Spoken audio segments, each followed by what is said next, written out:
কয় হ্যাঁ বেটা, এটা তোকে চিনাতে আসছি। তুই ছাগলের গায়ে ভীত হবি কেন? তুই তো বাঘের জাত। তুই যখন একটা পাঞ্জা দিয়ে এক একটা ছাগলকে ধরবি, ছাগলরা পালানোর পথ খুঁজে পাবে না। চিল্লাই কর ঠিক কিনা? ছাগলের শক্তি সিংহের মধ্যে, বাঘের শক্তি পাঞ্জার মধ্যে। ছাগলের শক্তি সিংহের মধ্যে, বাঘের শক্তি দাঁতের মধ্যে। ছাগলের শক্তি সিংহের মধ্যে, বাঘের শক্তি তার হুঙ্কারের মধ্যে। চিল্লাই কর ঠিক কিনা? কাফের মুশরিক বেঈমানের শক্তি হলো অস্ত্রের মধ্যে, কিন্তু মুসলমান বাঘের বাচ্চা, মুসলমান সিংহের বাচ্চা, মুসলমানের শক্তি হলো তার আল্লাহু আকবারের স্লোগানের মধ্যে। চিল্লাই কর ঠিক কিনা? মুসলমান যদি তার আত্মপরিচয়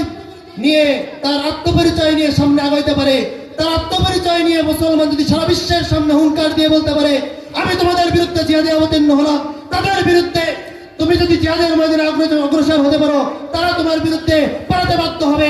তোমার বিরুদ্ধে কোনোদিন আঙ্গুল তোলার সাহস পাবে না, আঙ্গুল তোলার সাহস পাবে না, আঙ্গুল তোলার সাহস পাবে না। চিল্লাই কর ঠিক কিনা?